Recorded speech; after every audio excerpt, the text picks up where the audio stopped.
What is the inscription on this 19th century spice tin bought in Ireland? My girlfriend's family sent her this tin that was passed down from her great-great-grandmother. I'm told it contained spices originally. This was purchased from an Asian trader while living in Ireland. She continued to use it afterward to hold jewelry and other personal items and brought it overseas when she emigrated to the United States in the mid-1800s. I'm not sure which way is right side up. What language is this inscription and what does it say?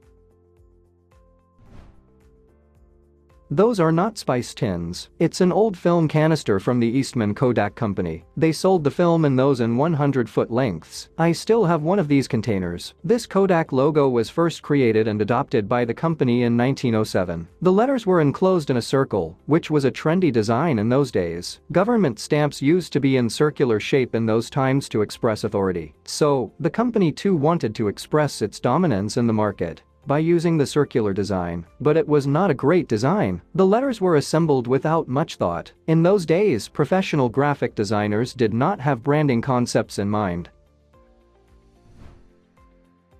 What do the additional blue numbers on the side of houses in Rome stand for? Many houses have large numbers. For example, 3187 in this photo. It is obviously not the post address of the house but something else. What do they mean? They were plates used to identify individual gas streetlights in the 19th century. They were installed in Rome from 1854, starting with 44 street lamps, and then proceeding to install thousands of them. On the nearest building wall, the corresponding number on a Maiolica plate was affixed to uniquely identify that particular street lamp. Later the gas lights were progressively substituted with electrical ones, but the numbers remained. I'm trying to discover the origins of this platter. It's around 11.5 by 15 inches. This is a family heirloom passed down to the first daughter in 1882. The back of the platter says Zamora, then best quality Tyndale and Mitchell, Chestnut Street, Philadelphia. Does anyone have an idea?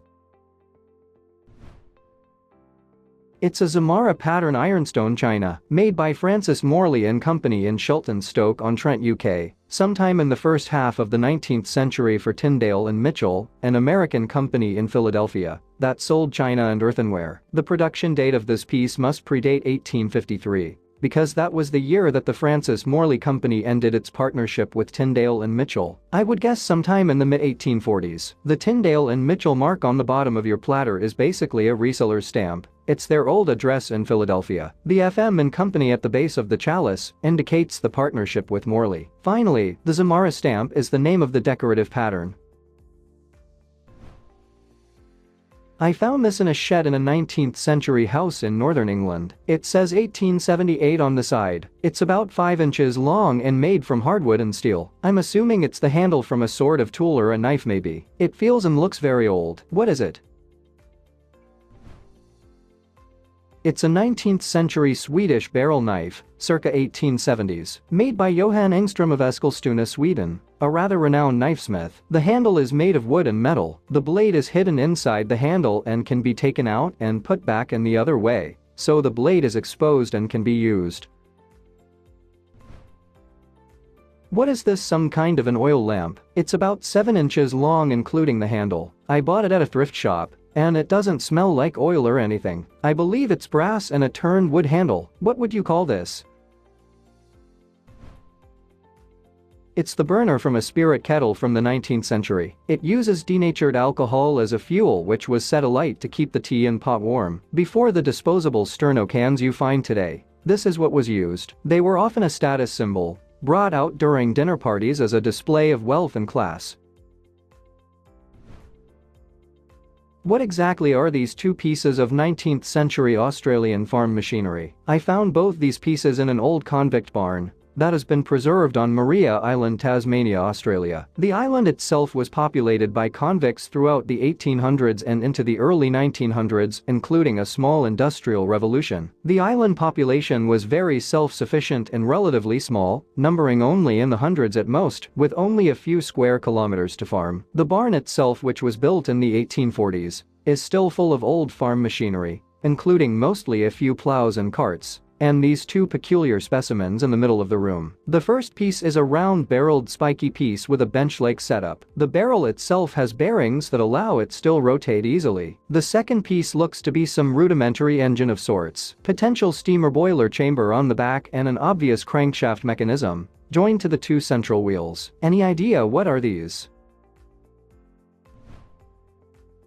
The first item is a primitive picker for processing fibers like wool. They are a step before carding, opening up the locks or clumps so the carder can more easily process the fiber, and a lot of heavier debris will fall out. The second thing is a single-cylinder engine commonly referred to as a hit-or-miss engine due to the sound it makes when idling. They usually run on petrol and have spark ignition. It probably powered the wool picker by way of a belt drive. It's a pre-1930s tech. Not very efficient, simple but constant maintenance, and very heavy for the power output.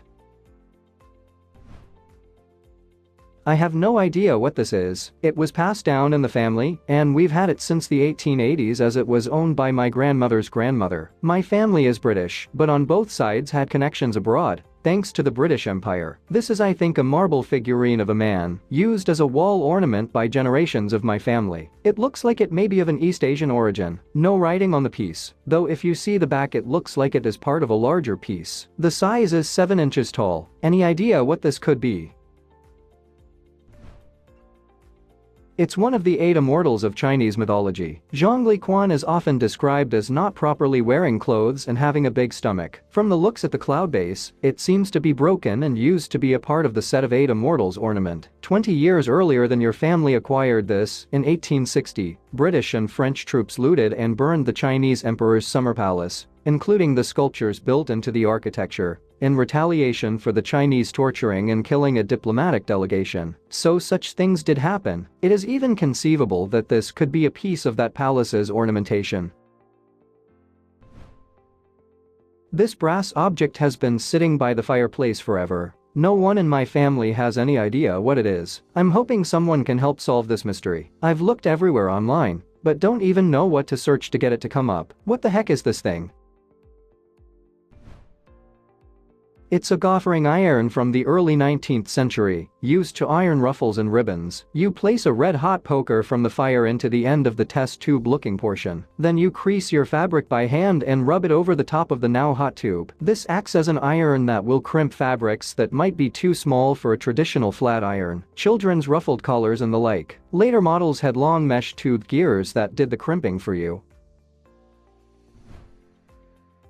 What is this wood and metal device with letters and numbers on a metal loop? Once owned by the Post Office Department Museum, it has letters from A to Z, then numbers from 1 to 0. I don't know what this is, but my guess is that it would have been used to stamp leather or metal. But why would anyone want to stamp things in alphabetical order only? Any ideas? Please tell us in the comments.